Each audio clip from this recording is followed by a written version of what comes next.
आज बाबा के पास जब मैं वतन में गई तो बाबा के सामने बच्चे थे। बाबा ने कहा ये मेरे स्नेही बच्चे हैं, और जो स्नेही बच्चे वही हैं जो तुम ब्राह्मण बनते हो तो तुम्हारा बाप से स्नेह हो जाता है। तो बाबा ने कहा कि तो स्नेह तो है ही, परंतु है सब नंबरवार। उसके बाद मैंने बाबा को भोग स्वीकार कराया, सबका याद प्यार दिया। जिनका विशेष याद प्यार और भोग लेके गई थी उनका विशेष याद प्यार दिया। फिर बाबा ने कहा जो स्नेही बच्चे होते हैं उनकी तीन विशेषताएं हैं। बाबा ने कहा जो स्नेही बच्चे होंगे वो संयोगी होंगे। तीसरा, वो शक्तिशाली होंगे। तो बाबा ने कहा वो स्नेही भी होंगे, सहयोगी भी होंगे, बाप के हर कार्य में सहयोगी होंगे, और साथ साथ शक्तिशाली होंगे। तो बाबा कहते हैं कि स्नेह तुम्हारा बाप से तो है ही, सबके बाबा के स्नेही बच्चे बने हो तभी तो यहाँ पहुंचे हो ना। स्नेही बच्चे हो तभी तो ब्राह्मण कहलाते हो। तो बाबा ने कहा परंतु स्नेह जो बच्चों का नंबरवार है, तो इसलिए जैसे सागर के किनारे पर जाते हैं तो क्या मिलती है, शक्ति मिलती है ना, ठंडक मिलती है। तो बाबा ने कहा शीतलता मिलती है। इसी तरीके से जो बच्चे मास्टर स्नेही है, बाबा ने कहा जैसे बाबा स्नेह का सागर है तो तुम मास्टर स्नेह के सागर हो। तो तुम्हारे सामने कोई ज्ञानी आए चाहे अज्ञानी आए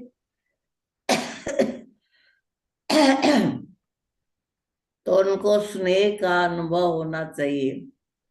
कहा दुनिया में है स्वार्थी स्नेह और तुम्हारा है रूहानी स्नेह। तुम्हारे सामने जब भी कोई आए तो उनको स्नेह का अनुभव होना चाहिए। कौन सा स्नेह? रूहानी स्नेह, उसकी आत्मा को स्नेह का अनुभव हो। बाबा ने कहा दूसरा, बाबा ने कहा सहयोगी बच्चे जो तन मन धन से बाबा के सहयोगी हैं। बाबा ने कहा कि सहयोगी सभी हैं, उसमें भी नंबरवार है। फिर बाबा ने बताया कि जो शक्तियां है, जो तुम्हारे में बाप से शक्तियां मिली हुई है, वो भी दूसरों को वो शक्ति का दान करना है। समझो कोई बाबा कहते हैं निर्बल है, उसको शक्ति दे के बलवान बनाओ। किसी में सहन शक्ति नहीं है तो उसमें सहन शक्ति भर दो, वो भी सहन शक्ति वाला बन जाए।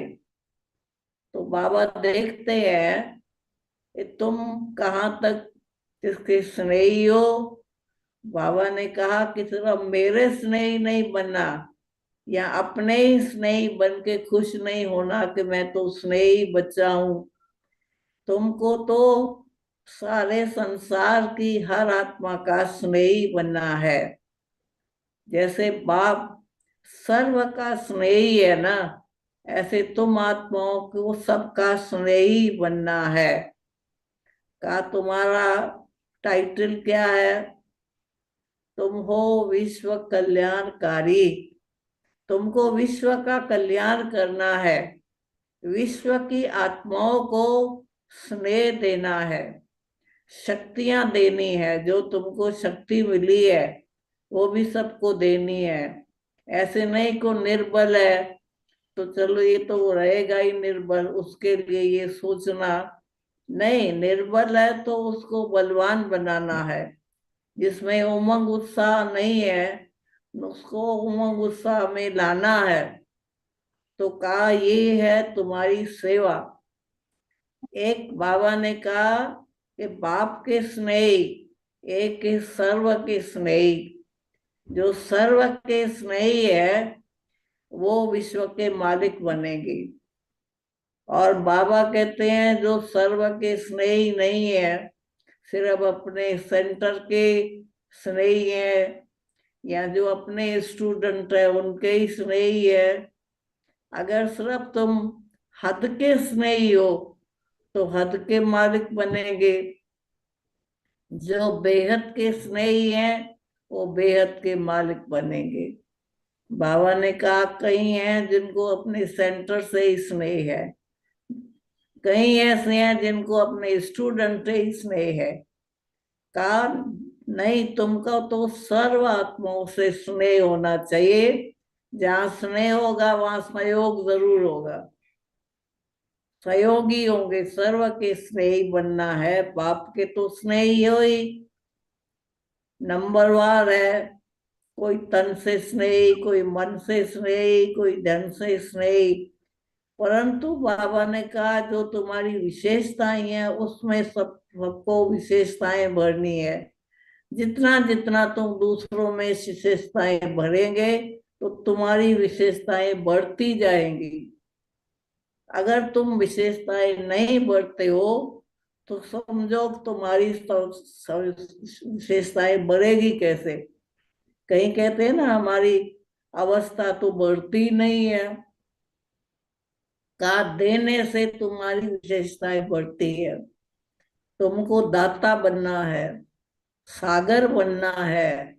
जैसे बाप दाता है, सबको देता है, तुमको मास्टर दाता बन के सबको देना है और सबको सहयोग भी देना है।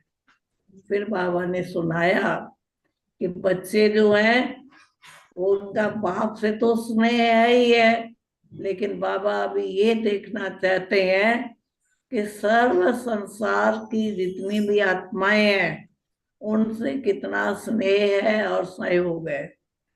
फिर बाबा ने सुनाया कि बच्चों में विशेषताएं भी बहुत है।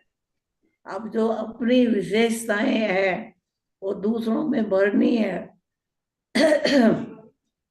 कहा जितनी जितनी विशेषताएं बढ़ते जाएंगे उतनी तुम्हारी विशेषताएं बढ़ती जाएगी। अगर नहीं बढ़ती है तो समझो हम किसी को देते नहीं है। तो देने वाले का नाम है दाता। बाबा ने कहा बाप भी दाता, बच्चे भी दाता, और देने वाले का नाम बाला होता है। तुमको किसी से लेना कुछ भी नहीं है। का भक्ति मार्ग में तो तुम लेते आए, लेकिन अब ज्ञान मार्ग में तुमको देना है, दाता बनना है। उसके बाद बाबा ने सभी बच्चे दिखाए जो यहाँ बैठे हैं, सबको दृष्टि दी, याद प्यार दिया। और बाबा ने कहा कि अब तुम लव में लीन हो जाओ। इतना लव हो बाबा से, इतना स्नेह हो, जो उस लव में तुम लीन हो जाओ। लव तो है पर तो अभी लीन अवस्था नहीं है। अगर तुम्हारा परमात्मा से लव है तो उसमें लीन होके बैठो। बैठे तो हो, बाबा ने कहा बैठे तो सभी हैं, पर तू लवलीन अवस्था नहीं है। तो उसीलिए उसका पुरुषार्थ करो, आगे बढ़ो और लवलीन अवस्था में बाप के लव में ऐसे लीन हो जाओ ये संसार भूल जाए। उसके बाद बाबा ने सबके लिए याद प्यार दिया और छुट्टी दी।